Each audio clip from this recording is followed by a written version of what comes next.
আল্লাহু আকবার ধরি দেয়, এটা বলে এই যে জামায়াত ইসলামী ধরি, এটা বলছিল না? আসলে এই তাকবীর কি কোন দলের, কোন রাজনৈতিক দলের তাকবীর?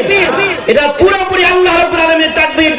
আর সেই তাকবীর দেওয়া বাংলাদেশে এক সময় অসম্ভব ছিল, আর আজকে সেই দিন কি আর আছে? তাই আল্লাহর নামে শুকরিয়া করতে এত ভয় হয় কেন ভাই? ভয় আছে নাকি?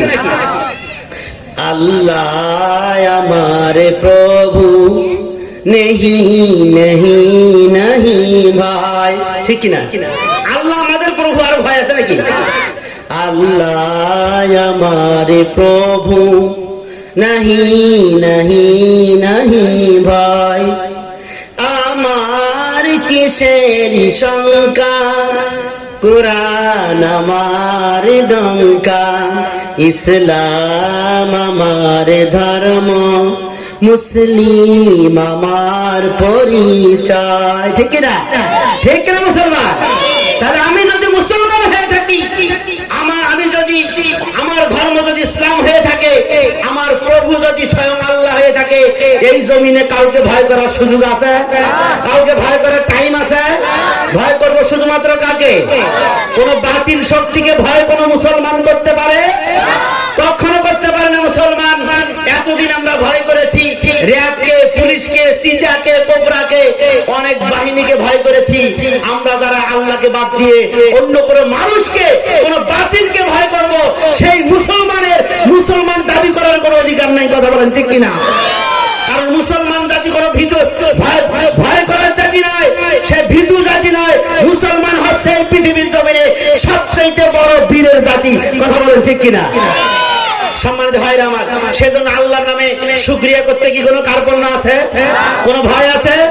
আজকে মুসলমানদের মুখ থেকে শুনতে চাই যে মালিক আজকে আমাদেরকে এই কনকনে শীতের মধ্যে এই জান্নাতের বাগানে বসার সুযোগ করে দিলেন। সেই মনিবের দরবারে প্রাণ খুলে শরীরের সবটুকু শক্তিকে উজাড় করে দিয়ে মুহাব্বতের সাথে একবার আল্লাহর শানের দরবারে আমরা শুকরিয়া করি। সবাই বলে আলহামদুলিল্লাহ, জোরে বলে আলহামদুলিল্লাহ। আল্লাহ রাব্বুল আলামিন বলেছেন, লা ইন শাকারতুম লা আযীদান্নাকুম ওয়া লা ইন কাফারতুম ইন্না আযাবি লাশাদীদ। আল্লাহু আকবার।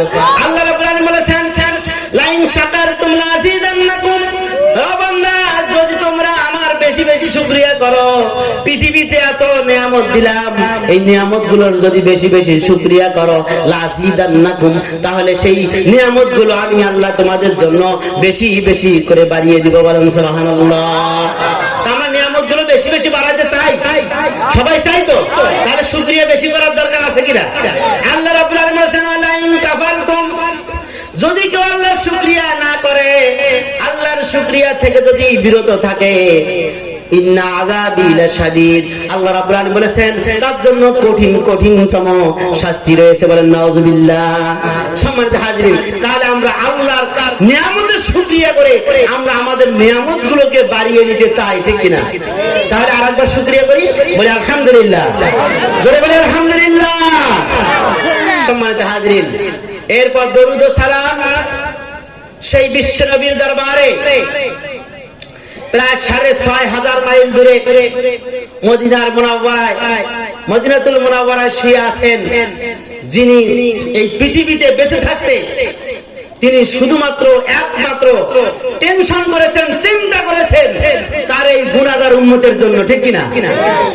আল্লাহর নবী সাল্লাল্লাহু আলাইহি সাল্লাম এমন দরদের নবী, পৃথিবীতে বেঁচে থাকতে যখন তিনি বুঝতেন তখন থেকে শুরু করে নিয়ে ইন্তেকাল পর্যন্ত তিনি নিজের পরিবার নিয়ে কখনো চিন্তা করেননি, নিজের মা বাবাকে নিয়ে চিন্তা করেননি, নিজের সন্তানদেরকে নিয়ে চিন্তা করেননি, টেনশন করেননি। এই পৃথিবীতে বেঁচে থাকতে তিনি টেনশন করেছেন, চিন্তা করেছেন আমার উম্মতেরা কিভাবে জান্নাতে যাবে। কথা বলেন ঠিক কিনা? সম্মানিত ভাইরা আমার, কিয়ামতের কঠিন মুসিবতের সময়, যখন ওই কঠিন মুসিবতের সময় আল্লাহ রাব্বুল আলামিনের আরশের ছায়া ছাড়া কোনো ছায়া থাকবে না, ওই সময় যখন সূর্য 12টা মুখ দিয়ে মাথার উপরে এসে তাপ দেবে, ওই কঠিন মুসিবতের সময় তখন আল্লাহর নবীর উম্মতেরা যখন বিপদে থাকবে, আমাদের প্রিয় হাবিব তখন সিজদায় পড়ে আল্লাহর কাছে কান্নাকাটি করবেন। সেখানেও তিনি নিজের পরিবারের কথা বলবেন না, নিজের মা বাবার কথা বলবেন না, তার আদরের তার দরদের চাচা জাহান্নামে থাকবে, আবু তালিব জাহান্নামে থাকবে, তার কথা ভাববেন না। যখন সব মানুষগুলো নবী রাসূলগুলো কিয়ামতের মাঠে শুধু বলতেই থাকবে ইয়া নাফসি ইয়া নাফসি, যখন বলবে আল্লাহ আমাকে বাঁচাও আমাকে বাঁচাও, যখন সবাই নিজেকে নিয়ে ব্যস্ত থাকবে, ওই মুহূর্তে আমাদের দরদের নবী শুধু বলতে থাকবে ইয়া হাবলি উম্মতি ইয়া হাবলি উম্মতি। আল্লাহকে বলবে আল্লাহ আমার এই গুনাহগার উম্মতগুলোকে জাহান্নামের আগুন থেকে বাঁচিয়ে দাও। কথা বলেন ঠিক কিনা? সম্মানিত ভাইরা আমার, যে নবী সারাটা জিন্দেগি আমাদের জন্য টেনশন করেছেন, যে হাবিব কিয়ামতের মাঠে আমাদের জন্য টেনশন করবেন, চিন্তা করবেন, ওই আমাদের প্রিয় হাবিবের জন্য আমরা দিনের মধ্যে কয়বার চিন্তা করি, ঠিক কিনা? সম্মানিত ভাইরা আমার, দরুদ শরীফ পড়তে গেলে মুসলমান পড়তে চায় না। এমন দরদের নবী তার জীবনের চাইতে উম্মতদেরকে ভালোবাসতো। ওই রকম আমাদের প্রিয় হাবিবের দরবারে আমাদের সবার মহব্বতের সাথে দরুদ পড়া দরকার আছে। কথা বলেন ঠিক কিনা? সম্মানিত ভাইরা আমার, মহব্বতের সাথে হৃদয়ের সবটুকু ভালোবাসা উজাড় করে দিয়ে আমরা প্রিয় হাবিবের দরবারে সমস্যারে সবাই দরুদ পড়ি, সবাই পড়ি সাল্লাল্লাহু আলাইহি ওয়াসাল্লাম। জোরে বলি সাল্লাল্লাহু আলাইহি ওয়াসাল্লাম। সম্মানিত ভাইরা আমার, দরুদ শরীফ কেন বেশি পড়বেন? আল্লাহর নবী সাল্লাল্লাহু আলাইহি ওয়াসাল্লামের হাদিসগুলো গবেষণা করে, কোরআন হাদিস স্টাডি করে গবেষণা করে সারা দুনিয়ার ইসলামিক স্কলাররা সিদ্ধান্ত দিয়েছে এই পৃথিবীতে আজকে মানুষের কোনো টাকা পয়সার অভাব নাই, লক্ষ লক্ষ কোটি কোটি টাকার মালিক, দেখবেন ওই ব্যক্তি রাত্রিবেলা ঘুমের ট্যাবলেট ছাড়া ঘুম হয় না। ঠিক কিনা? আছে এরকম লোক আপনাদের এলাকায়? কোনো অভাব নাই, অনাটন নাই, টাকা পয়সা সম্পদের কোনো কমতি নাই, তারপরেও ঘুমাতে গেলে ঘুমের ট্যাবলেট ছাড়া ঘুম হয় না। আল্লাহর নবী সাল্লাল্লাহু আলাইহি সাল্লামের উপরে বেশি বেশি দরুদ শরীফ পড়লে আজকের এই আধুনিক যুগের ইসলামিক স্কলাররা বলছেন যে ব্যক্তি পৃথিবীতে বেঁচে থাকতে আল্লাহর নবী সাল্লাল্লাহু আলাইহি সাল্লামের উপরে বেশি বেশি দরুদ শরীফ পড়বে, আল্লাহ রাব্বুল আলামিন পৃথিবীতে ওই ব্যক্তিটাকে টেনশন মুক্ত, ডিপ্রেশন মুক্ত রাখবে। বলেন সুবহানাল্লাহ।